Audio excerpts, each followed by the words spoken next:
That's why it's important to lift weights, even if you want to lose weight. I think everybody should do resistance training to some degree. It doesn't have to be lifting weights. Maybe it's just doing push-ups or squats or pull-ups, just body weight exercise. But you got to do some sort of resistance training because it makes you look good.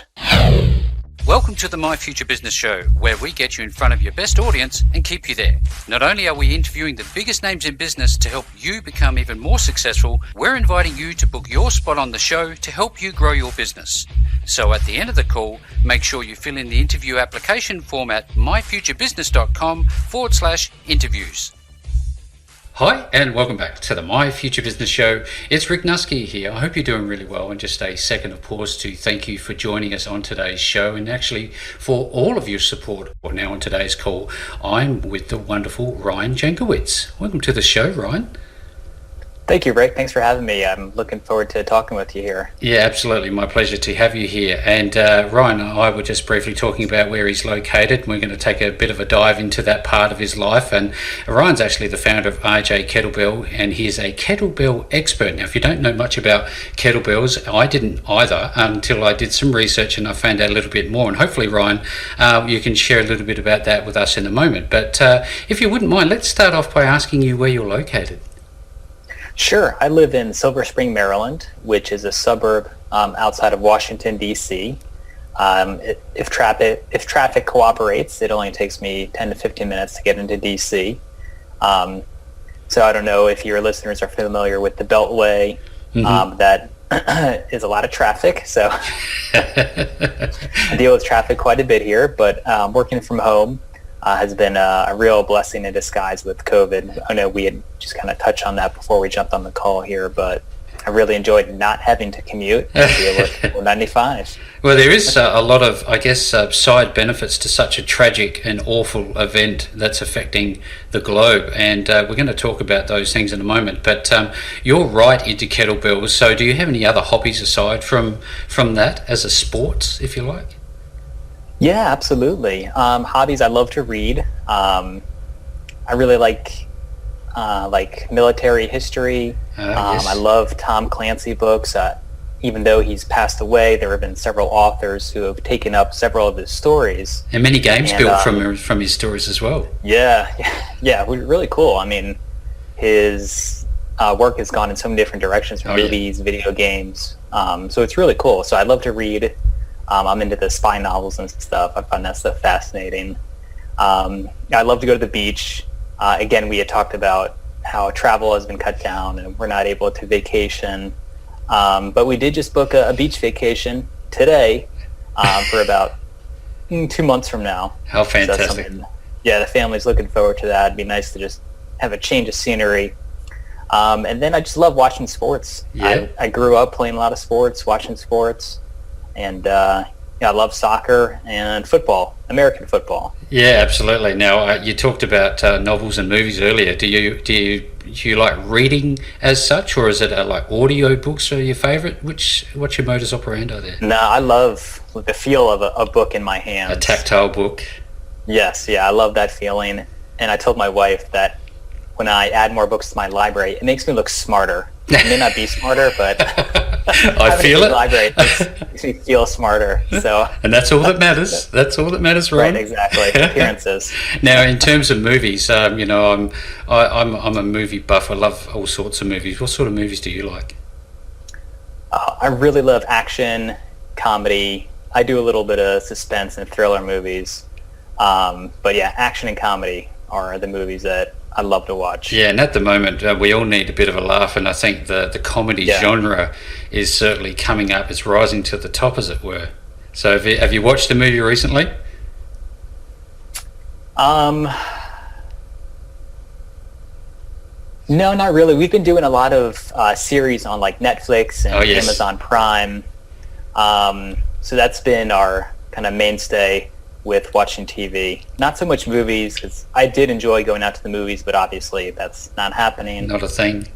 So Netflix has become our best friend during this COVID situation. The thing about all of this, and you touched on this, you and I touched on this earlier, is that what we used to take for granted has been stripped away from us, at least temporarily, and I think that'll come back. But in the meantime, in between time, Ryan, have you had much time to,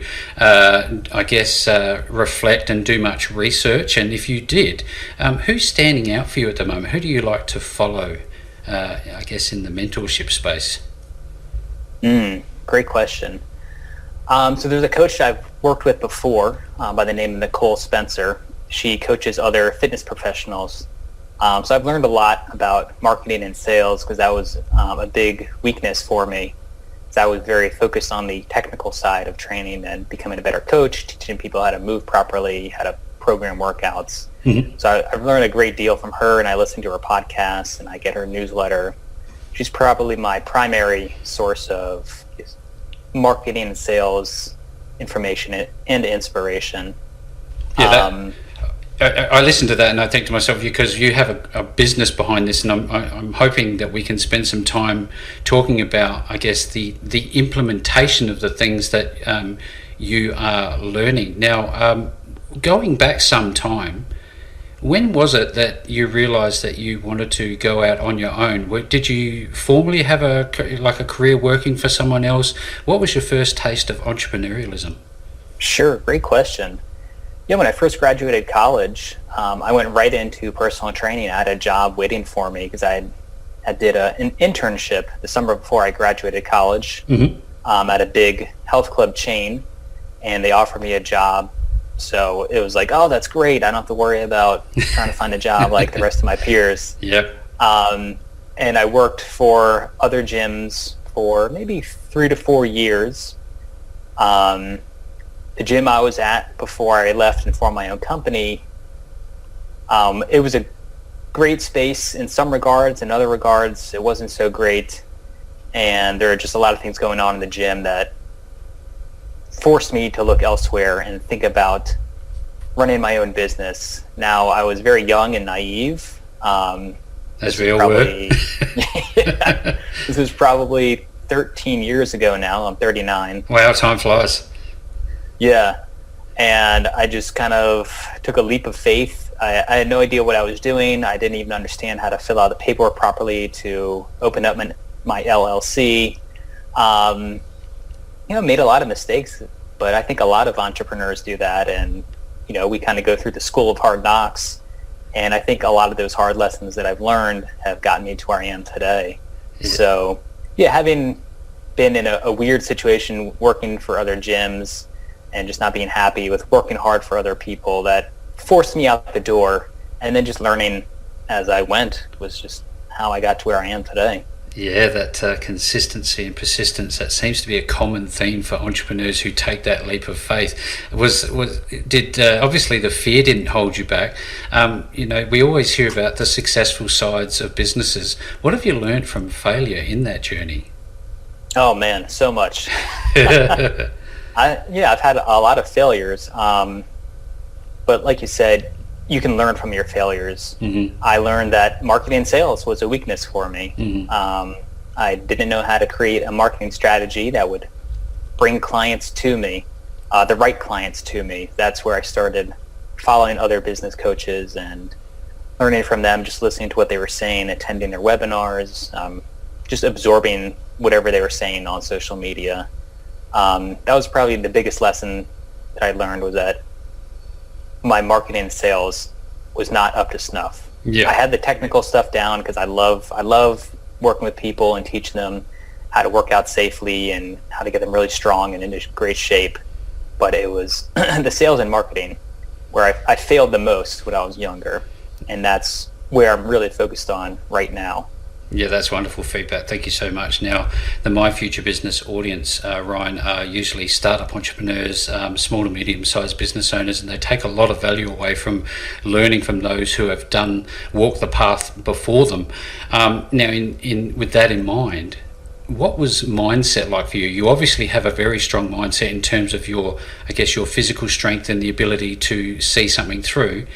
How was it that you applied that in your business, and was there ever times that you were just like, hands in the air, this is too difficult, and what did you do in those sort of dark moments? Sure, that's a great question, because I think every entrepreneur goes on that roller coaster. You have the highs and then the lows, and, and the lows, that's, when you throw your hands up. When almost I hit every those day. lows, it can be within 1 hour. When we hit those lows, what I do now is just go back to the basics. I have like a ton of notes that I keep right next to me on like sales and marketing, and I just have a notebook, and I always go back to it. I refer back to it. And for me, that's how I build my skill, because I'm a type of person that needs repetition. That's how you get stronger. That's how you get into better shape. Yep. And that's how you improve your sales skills and your marketing skills. So we're just going back to the basics, reading through my notes, just, okay, what did I do wrong? And just analyzing where things went wrong, and just going back to basics and just drilling.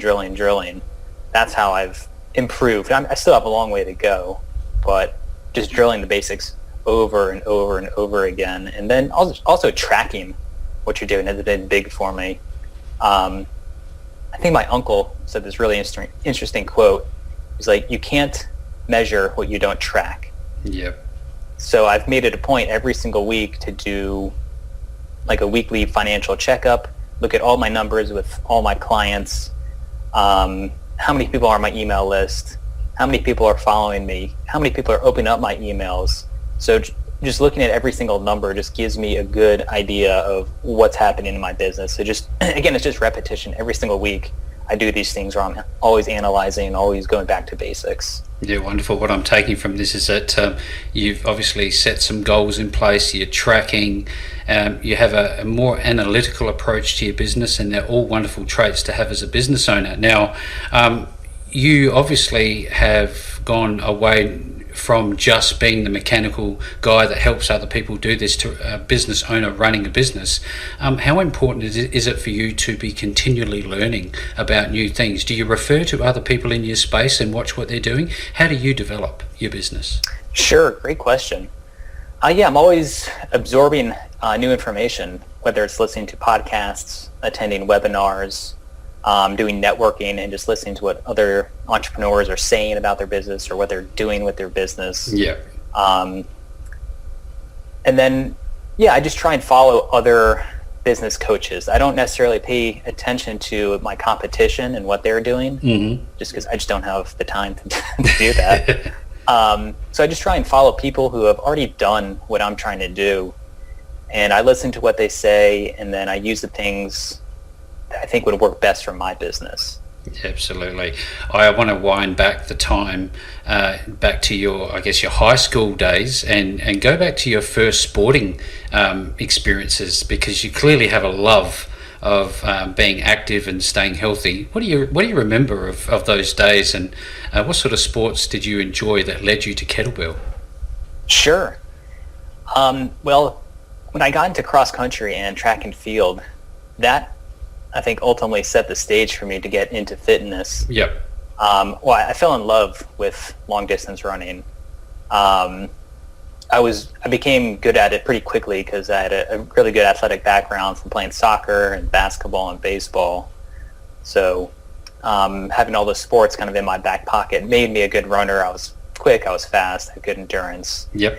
And running cross country taught me the importance of nutrition and hydration, just doing simple things like making sure that I was drinking enough water, I was eating healthy, experiment a little bit with supplements. I didn't really know it at the time, but like power bars and power gels, which are horrible tasting. That was like my first foray that was my first foray into supplements, which is a big part of the fitness industry, not something I specialize in. That kind of set the stage for me to get interested in fitness and exercise science. And then in terms of training, I was learning how to prepare for a race. Like every week we would have a race. So there'd be a period where we would build up during the week. Yep. And then we would taper off as you prepare for your race. And I've used that with weightlifting competitions or preparing for kettlebell certifications. There's got to be a build up where you peak, and then you got to taper off for your event. So I think cross country and track and field really set the stage for me to get interested in the science of exercise. And I went into college interested in veterinary medicine, and that didn't work out. So I changed my major and found a program called Human Nutrition, Foods, and Exercise, which is right up my alley. So I was much more engaged with my classes. My grades improved. And that's how I got my internship at the gym that offered me a job right out of college. Yeah, thank you for sharing this wonderful insight, Ryan. It's powerful stuff. Now, in terms of your actual business, when did you start RJ Kettlebell? When did this all when was the genesis? Sure. So this is kind of my third iteration of RJ Kettlebell. When I first left my first gym back in, it was like 2008 or something, I formed my own company, eventually changed the name to RJ Kettlebell and Personal Training, shortened it to RJ Kettlebell, and had a couple of failures and I had to go back to work for another gym. But I kept my business on the side because I had one or two clients.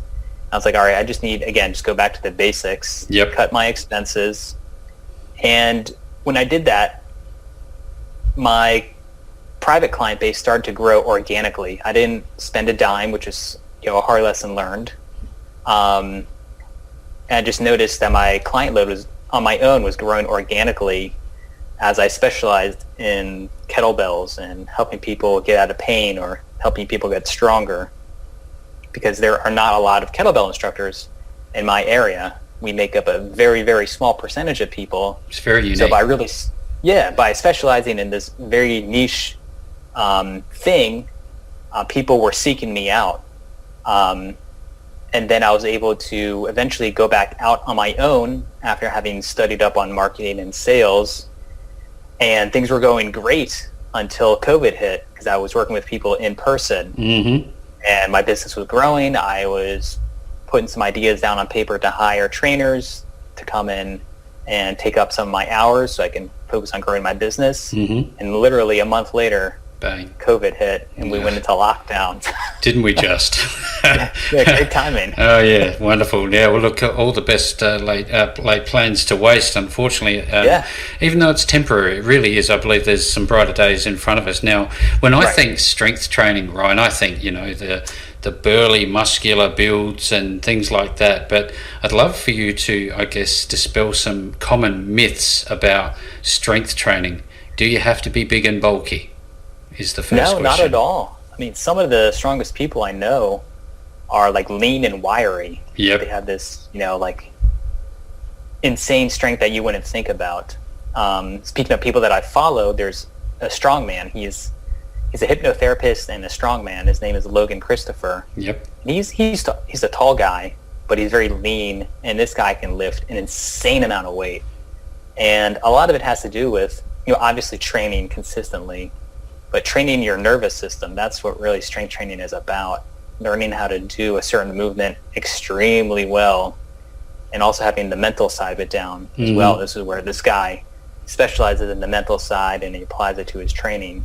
So you don't have to be, a brute, look like the Incredible Hulk, to be strong. If you think about certain athletes that have to compete in weight classes, like wrestlers or mixed martial artists, they can't go beyond their weight class, but they still need to get strong.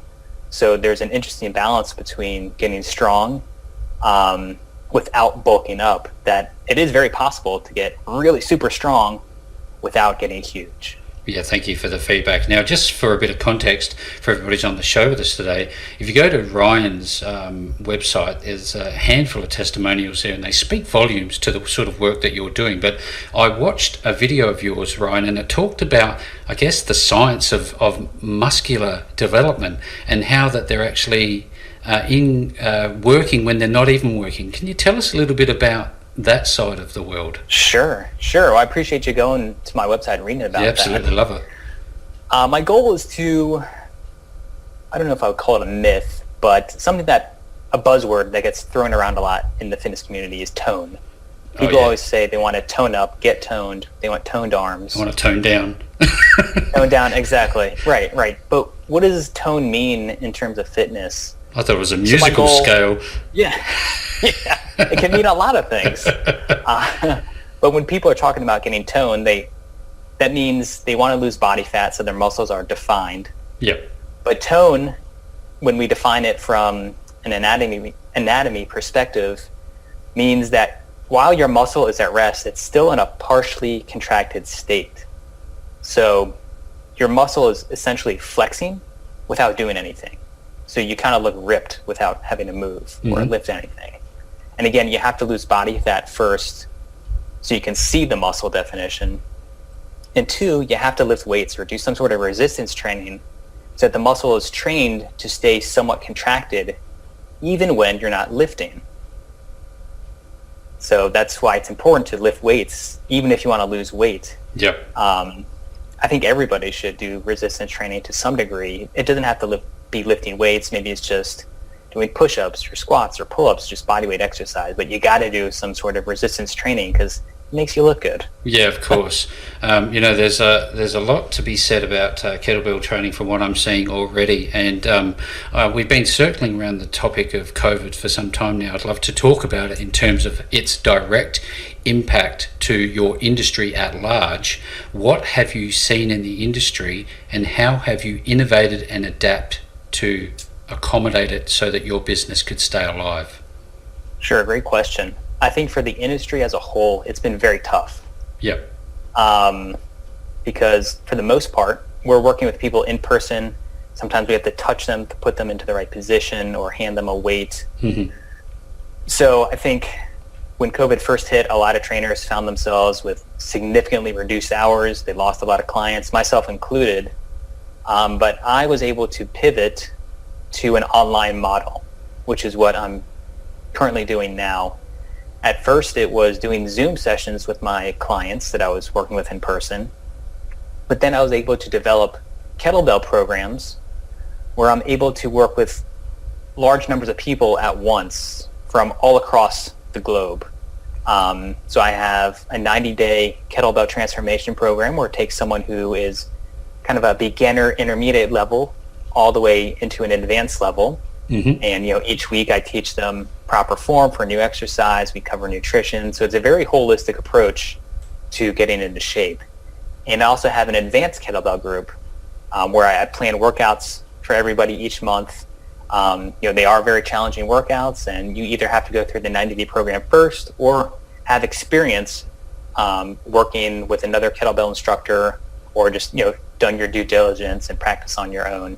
So I've been able to create these online programs and work with more people, which has been really awesome. And this is why I love working from home now, because I don't have to get up at 4 a.m. and drive on the Beltway. To do the commute, absolutely. Some benefits there.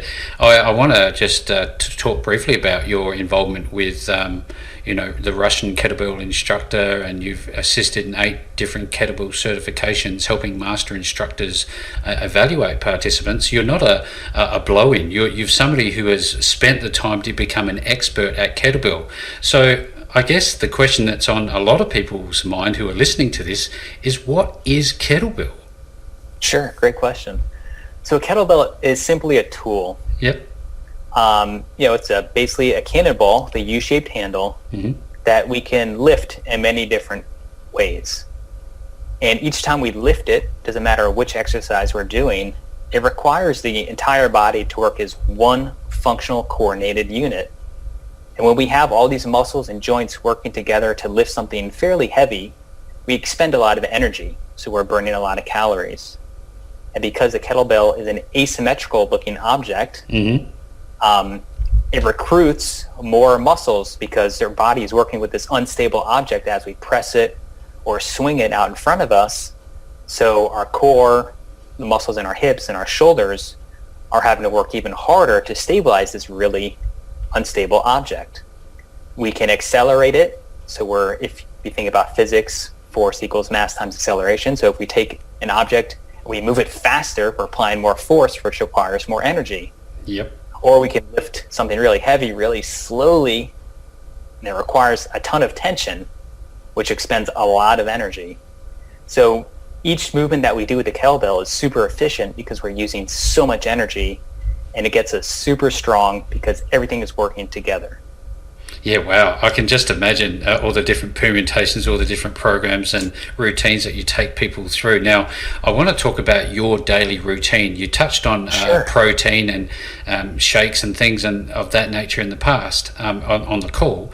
What does your daily routine look like?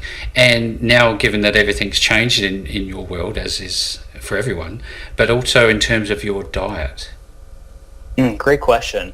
So my diet has evolved as I've become more knowledgeable about nutrition. Mm-hmm.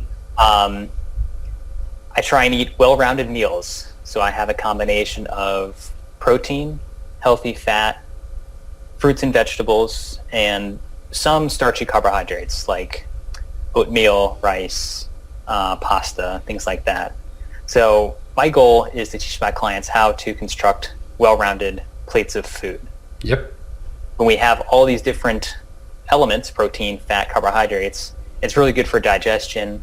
We get all of our vitamins and minerals, which is important for our immunity and to release energy. And it's really good for our digestive system when we're getting enough fiber. So by having, protein, fat, vegetables, fruit, and some starch, we have a very well-rounded meal that's going to sit well in our stomach and provide us with a lot of vitamins and minerals. So I just try and eat well-rounded meals, Mm-hmm. and I try to stick to just 3 meals a day. I don't snack much. Occasionally, I might have like a protein bar if I'm super hungry. Mm-hmm. And another thing I try and convey to my clients is to be aware of your hunger. Are you hungry because you're bored? Are you hungry because you're in some sort of emotional state? Yeah, Yep. Something has triggered your hunger. Yep. Or maybe you're in a social situation, maybe not right now, but Mm-hmm. Mm-hmm. Listen to your hunger signals. If you truly are hungry, eat. Yeah, absolutely. If you're not truly hungry, maybe just drink some water or walk it off or do something else to take your mind off food. Because if we're always taking in food all the time, it's just excess calories. And we're going to move away from that, lean, defined look that most people want. Yeah, we're going to have too much energy and not be able to burn it, are we? So Right. you've essentially talked about the 5 food groups. Would you agree with that? It's basically what you're aiming at. Yeah. But I'd also like to ask you, you touched on it briefly, but hydration. I see a lot of hype around electrolyte drinks. What do you stick with and what do you recommend? Pure water or electrolyte drinks? Sure. Well, the answer is it depends on what you're doing. Right. For me, because I'm inside, right now my workouts are inside, so I'm not in a hot environment. Water is just fine. Yeah.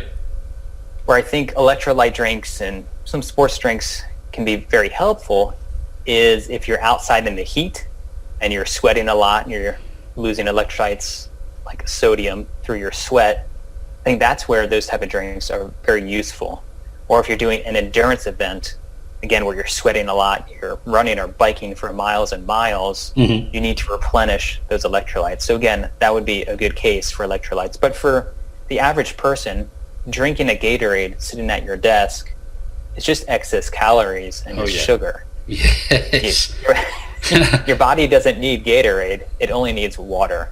Now, So when you engage with somebody in a past life, let's call it pre-COVID, you were face to face. You were able to make a decision about suitability for your programs. Now, I'm thinking about it from the angle of, I guess, any medical conditions. What does somebody need to consider before they jump in and start working with you? And is there an application process? Sure. There's a slight application process. We do a free phone consultation. It's just about 20 to 30 minutes. Allows us to get to know each other. And it allows me to determine if you're going to be a good fit for my program and I'm going to be a good fit for you. I don't expect everybody to be a great fit for kettlebells, and that's okay. Yeah. But for those that are, I think my program is wonderful. And for someone looking to get into kettlebells, first see your doctor. Make sure you can exercise intensely and that nothing's going to go wrong. And then start to work on your form. That's really the first place that we start. When someone joins my 90-day program, one of the first emails they get is a video lesson on how to deadlift a kettlebell and how to swing it properly. And that is where we start to build our foundation, is with the deadlift and the kettlebell swing.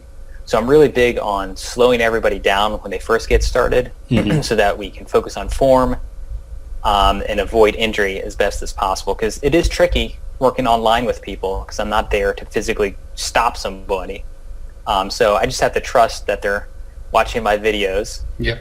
And then I think one really cool thing about technology and working in this world we're in right now is that my clients are recording themselves doing a couple of reps of an exercise maybe they have questions about or they're struggling with.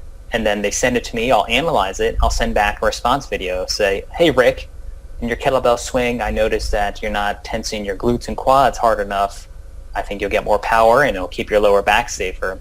And that's been tremendous for helping my clients stay safe when they work out and also take their strength to the next level. So I'm finding ways to work around not being in person by using technology and doing like video sharing. Yeah, wonderful innovations. It's a real credit to you because, it takes some work to think about these things and form a real business that serves your ideal customers. So now moving on to your website, where can people find you and what are they going to find when they get there? Sure, great question.